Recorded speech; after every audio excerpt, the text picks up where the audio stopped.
A deputada Erika Hilton foi ao Podpah e soltou o verbo sobre a escala 6x1 e o movimento Red Pill. Mas como você sabe, aqui no Cortes e Debates a gente gosta de olhar para o que não foi dito e trazer o contraponto. No vídeo de hoje vamos ver as reações e as críticas às falas da deputada que estão dando o que falar. Já deixa o like e se inscreve para nos ajudar a bater a meta de 50 inscritos e fortalecer o nosso debate. Só uma coisa, você sabe que na tramitação, tá, da PEC do governo de escala 6x1, a Erika Hilton não apareceu, né? Sabe que ela tem mais faltas do que presença. Você sabia disso? Vou te explicar uma coisa rápida. A Erika Hilton, que pegou para si, né, a pauta, né, do trabalhismo, do fim da escala 6x1, apresentou lá um projeto. O governo veio com outro projeto, né, e eles fizeram o PEC de propósito, que demora mais para tramitar, são 2 turnos de cada casa, e não sei o que lá, para ir caçando voto, né? E espremendo bem o populismo desse tema até as eleições, e a Erika Hilton sequer apareceu, né? E a oposição bolsonarista, cadê? Faltaram, e o Sóstenes Cavalcante sequer pediu votação nominal, aquela que o deputado tem que ir lá e pedir a votação nominal. O PL também retirou todos os requerimentos de obstrução. Então, mais uma trava aqui, né? Com o apoio da maior oposição que o Brasil já viu. Vamos lá, vamos ver eles falando de Red Pill. Eu vou assistir no 1:25. Bora lá? Começou. Foi. Aquele deputado de Minas Gerais, aquele deputado problematicosíssimo. Você tá falando de quem? Você tá falando do Nicolas, cara? Assim, só falta você ter que ficar falando indiretinha pro Nicolas que, não quero fazer ele crescer em cima de mim. Vai, Erika, para. Propôs um Bolsa Patrão. E eu acho engraçado porque ele votou contra o Vale Gás. Né, ele votou contra um programa do governo que dava Vale Gás. Mas essa conta tem que ser o Estado. Que, tipo assim, não faz sentido nenhum. Porque o patrão lucra bilhões com a força do trabalho do trabalhador exausto, cansado, sugado. Pausa aqui, você vê, já começa tudo distorcido aqui, cara. Pra começar, ela defende o Vale Gás, que é basicamente compra de voto, né? Olha aqui, o Lula cobrou imposto pra caramba na taxa das blusinhas, cobrou imposto pra caramba não sei aonde. Agora, na véspera de eleição, ele vai te dar um Vale Gás. Obrigado, Lula! Como você é legal, né? Depois ela fala assim, não, é o patrão que lucra bilhões. Deixa eu te falar uma coisa, minha querida. Se você tem, sei lá, um mercadinho, que você tem um caixa ali e trabalha na escala 6x1, aquele dono de mercadinho não tá lucrando bilhões. Você tem um comércio na 25 de março, você tem uma loja de roupa no Brás, tem 1, 2 pessoas ali, 3 trabalhando na escala 6x1, o patrão não tá lucrando bilhões. Segundo o Sebrae, já falei isso aqui, tá? A renda média de um empresário no Brasil é inferior a R$5.000, tá bom? Então, pinga nos is, né? Vamos lá. O patrão não faz parte de muita coisa. O patrão, se você botar ele ali pra trabalhar, ele não sabe o que ele tem que fazer dentro da própria empresa dele, porque ele muitas vezes nem foi lá na linha de produção, nem foi lá no chão da fábrica, nem foi lá onde tá a gente passando mal, desmaiando, sem ver filho, uma série de coisas. E aí o bonitinho do deputado mineiro, que todo mundo já sabe quem é, né? Eu tenho um pouco de horror de falar o nome, mas obviamente todo mundo já sabe. Você tá falando do Nicolas, é isso, cara? E aí, assim, eu nem tô sabendo. Se o Nicolas propôs isso, tipo assim, não, vamos acabar com a escala 6x1 com um reembolso pro patrão. Eu não sei, eu não vou falar do que eu não sei, né? Mas se ele propôs isso, cara... Vamos lá. E se o funcionário falar assim, beleza, foi pra escala 5x2, mas aí o patrão chega e fala assim, eu te pago mais pra ser 6x1. E aí, como que vai funcionar isso também? Não consegue, cara. Ele não consegue. Deixa eu te explicar uma coisa, irmão. Não pode, cara. Quando proíbe, proíbe. Não existe isso. Você tem um limite de horas extras. Não pode. Simplesmente não pode. Eu acho que vai ter um combinado patrão e empregado. É tipo uma relação, se você vai receber a mais por isso. Não vai ser uma hora extra. Vamos ser, Nossa, cara. Nem a própria Erika sabe. Nossa, nem ela sabe. Nem ela sabe. Meu Deus do céu, nem ela sabe. Não, pera aí, meu. Deixa eu ver. Tô na escala aqui, 5x2, mas eu preciso trabalhar um dia mais por semana. Como é que faz, hein, meu? E se eu te pagar, não vai poder! Porque ultrapassa o número limite de horas extras. É muito difícil, cara. Você tem uma jornada de trabalho de 44 horas semanais. Então, não é à toa que ela errou, né, na conta matemática da PEC dela, né? Você não pode ultrapassar isso. Ponto final. Vamos entender, uma hora extra, talvez você consiga ali com um acordo entre você. Não é pra acontecer. Mas quem vai poder também ir lá e dizer pro trabalhador, olha, se você tem uma possibilidade de ganhar mais, está vendendo um dia do seu trabalho... É uma opção sua, né? Agora você tem essa opção. A lei não vai tecer sobre isso, né? Eu não sei ainda como ficou o PL do governo como um todo. Nossa, você nem sabe o que você tá falando, a lei já tece sobre isso. Tenta fazer isso com férias, por exemplo. Você não pode vender suas férias inteiras, não é? Tenta você querer fazer mais horas extras do que são permitidas. Não, você não pode.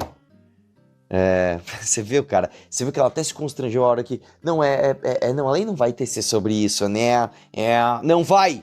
Que já faz. Um todo, mas na PEC a gente não tinha algo, porque a gente muda a Constituição. A gente muda o que está escrito no texto da Constituição, das horas de trabalho, os dias da semana trabalhada. Essas nuances da relação patrão e empregado, esses combinados direto, eu acho que é uma coisa que vai ficar dentro do campo do individual e as pessoas vão poder entender o que é, se é rentável para ela. É como se você decidisse fazer uma hora extra, né? Você tem ali a oportunidade, a empresa te oferece, você fala, não, eu quero ficar aqui mais 3 horas depois do meu horário, porque eu vou ganhar mais dinheiro, vai fazer uma diferença na minha vida, né? Mas a ideia é que as pessoas consigam descansar, mas eu acho que vai acontecer muito disso. E aí a lei não deve interferir diretamente nesse ponto. Nossa, cara, assim, isso é um desrespeito tão grande com as vítimas do nazismo, cara. Isso é um desrespeito tão grande. Os caras não saem da faixa branca, mano. Os caras não saem do primeiro nível. Tipo assim, não gosto disso, logo isso é nazismo. Não gosto desta cor. Esta cor é nazismo. Não gosto deste dia. Este dia é nazismo. Como é que a gente começa a agir contra isso? Porque eu tô vendo que é algo mundial mesmo. Recentemente eu tava no México, e aí passeando pelo centro do México lá, tava tendo uma manifestação de mulheres assim muito forte também sobre misoginia, os caras que são red pills, e eu vejo que isso é um problema muito latente hoje, de agora, assim. E eu vejo que, sei lá, não tô vendo nada. Você confundiu, deixa eu até procurar aqui. Problema latente é uma questão oculta, adormecida ou subentendida que existe, mas não se manifesta de forma visível. Você está errando isso, tá? Eu nem vou te culpar, porque esse nem é um erro tão grotesco, né? Você quis dizer erro patente, tá? Eu também já cometi esse erro. Tô vendo nada meio que ser feito pra isso, eu tô vendo que na internet isso tá correndo solto, sabe? Internet, Discord, enfim. Eu não sei se você... Bom, são muitas camadas isso. E é um problema muito grave e sério. Qual a gente criminalizar isso? Então, nós tivemos... Eu não sei se vocês acompanharam, mas o Senado aprovou um projeto de lei que criminaliza a misoginia. E isso é fundamental, porque a gente não pode naturalizar ou tratar como liberdade de expressão, como opinião, como qualquer... É crime. Se você trata uma pessoa como inferior, se você, como foi aquele... coronel, sargento, tenente, sei lá qual era a patente daquele monstro da polícia militar aqui de São Paulo que matou a esposa, que também era uma coronel da polícia militar. Então, minha querida, deixa eu te falar uma coisa. Ele assassinou uma mulher. Isso é um homicídio. E hoje já é classificado, inclusive, especificamente por ser contra a mulher, como feminicídio. Misoginia, vocês foram além. Você pegou tipo, o topo, você extrapolou. O cara matou a mulher. Então, por isso tem que criminalizar a misoginia... Criminalizar a misoginia, que muitas vezes pode ser tipo assim, sei lá, eu não gosto de assistir futebol feminino, o seu misógino, é isso? Vamos ver onde vai chegar.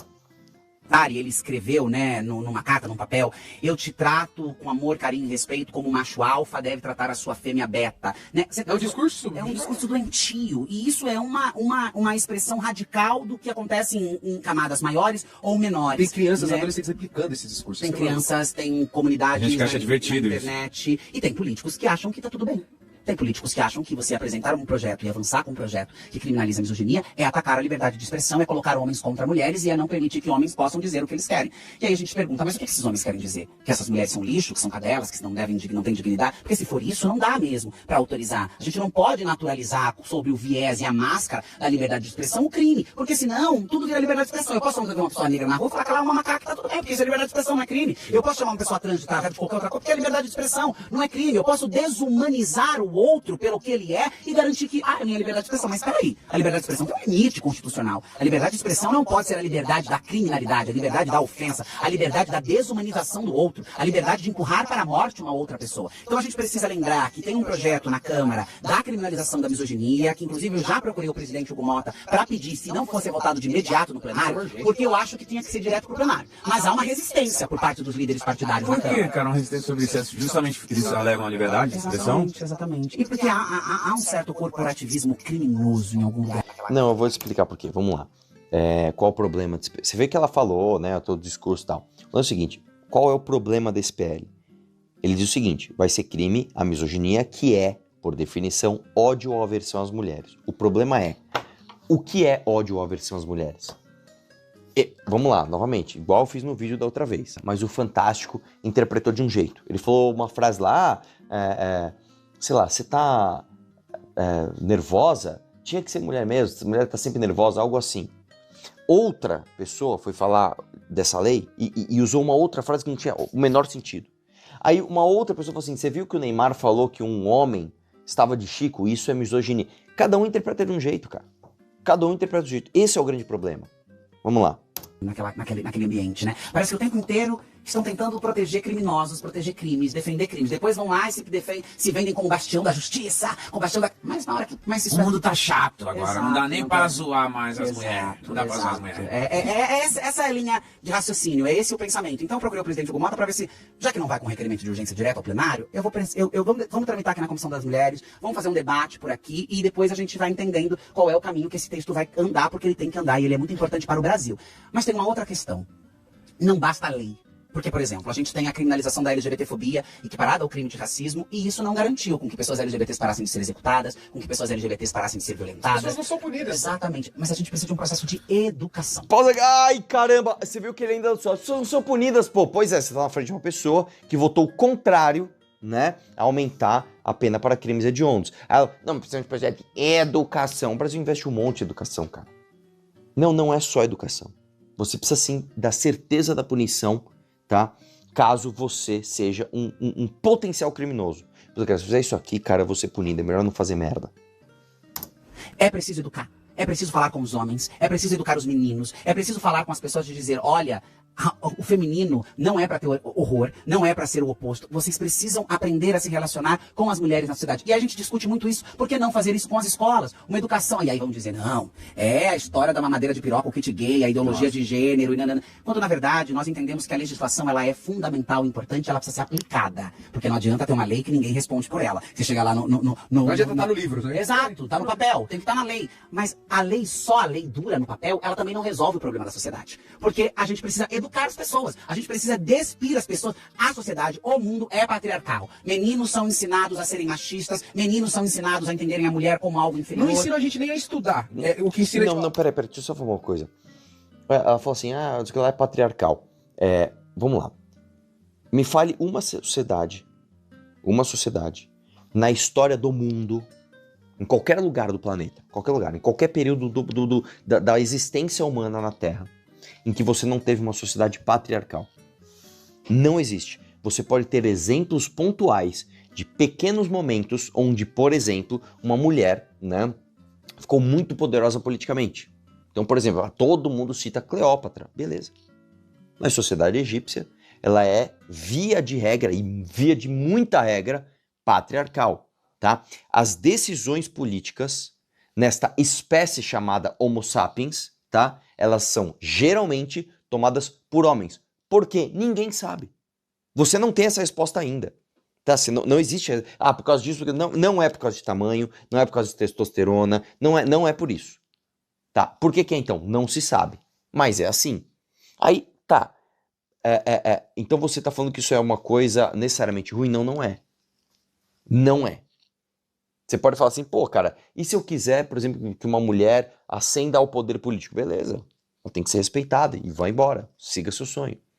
Agora, você julgar esse valor como a sociedade patriarcal é necessariamente negativa, isso não é verdade. A sociedade patriarcal ela é necessariamente machista, isso também não é verdade. E aí a gente cai para outras coisas. Como amantes das big techs e não com a responsabilidade social que deveria ter. Do outro lado, a gente cria uma legislação importante, vota no Senado, mas quando chega na Câmara, não, porque aí, mas como? Isso daí vai colocar homem contra as mulheres. Não, a gente saiu do Twitter porque como é que tava o Twitter, pô? Eu entrava lá, era só pornografia, cabeça explodindo, treta, maluquice. Eu falei, que isso? Um xingamento desnecessário pra nós. Explícito assim, então... Tá maluco? Não, é muito louco ver os homens tretando por causa disso, falando de liberdade de expressão, mas é muito simples, é só você não fazer isso, cara. É só não você vai ser te afetar babaca. em nada, Você vai continuar podendo ter a sua opinião. Você não pode ser um agressor. O problema é esse, cara. Olha só, essa frase é muito importante. Você vai poder continuar tendo a sua opinião, você só pode ser um idiota babaca. O que é ser um idiota babaca? E eu vou te falar uma coisa. O homem, ou a mulher, ou qualquer pessoa, ele não tem o direito de cometer crime. Ele não tem o direito de ser racista. Beleza. Agora ele tem de ter o direito de ser babaca. Sabe por quê? Não porque ser babaca é uma coisa desejável, mas você não deve acabar com tudo que é indesejável criminalizando. Você não pode ter esse discurso, tudo que eu não gosto deve ser crime. Sabe por quê? Porque, via de regra, o ser humano, na sua curva de aprendizado, ele comete alguns excessos, ele vai aprendendo a ser uma pessoa desejável. Entendeu? O que é ser uma pessoa babaca? A definição de uma pessoa babaca, ela é muito elástica. E, novamente, não, você não pode ter sua opinião. Você não pode ter. A verdade é que você não pode. Se o PL da misoginia passa e você cai na mão, principalmente num juiz de primeira instância militante, você não pode, por exemplo, dar a seguinte opinião. Pô, cara, eu não gosto de assistir futebol feminino. Eu não acho que a gente deve patrocinar o mesmo valor pro futebol feminino que a gente patrocina pro futebol masculino. Você não vai poder ter essa opinião porque um juiz pode claramente, através dessa lei, falar isso está equiparado ao racismo. Entendeu? É esse o problema, cara. Vai lá. Ninguém tá afim de você pegar e falar assim, não, vamos fazer com que a sociedade, né, seja comum, seja permitido, seja agradável se ter homens falando em matar mulheres. Não, mesmo porque quem faz isso, né, quem faz, como é que é? Taca a bebida, taca a pica, depois taca na rua. Quem faz isso é a turma que você vai lá, né, Erika Hilton? Dá um aceno, né? Você não foi lá dar um aceno pro Uruan? Não, Uruan, vem pra política. Aqui é lugar pra você também. Pois é, minha querida, o Oruan é líder do Comando Vermelho, que mata dezenas de milhares de mulheres todos os anos, tá? A gente viu aqui a notícia de que a menina não quis transar com o dono do morro, ela basicamente matou essa menina e colocou o corpo na porta da casa da mãe dele. Você não falou nada sobre isso. Aí acabou, a declaração dele foi essa. Bom, gente, espero que você tenha gostado da parte 2, né? É isso aí, um abraço e vamos questionar tudo. Tchau! O debate sobre liberdade de expressão versus criminalização de discursos é sempre complexo. Você concorda com o que a Erika Hilton disse ou acha que o contraponto do vídeo faz mais sentido? Deixe a sua opinião aqui nos comentários. E não esquece, sua inscrição é fundamental para chegarmos aos nossos primeiros 50 inscritos. Clica no botão e ajude o Cortes e Debates a crescer. Até o próximo vídeo!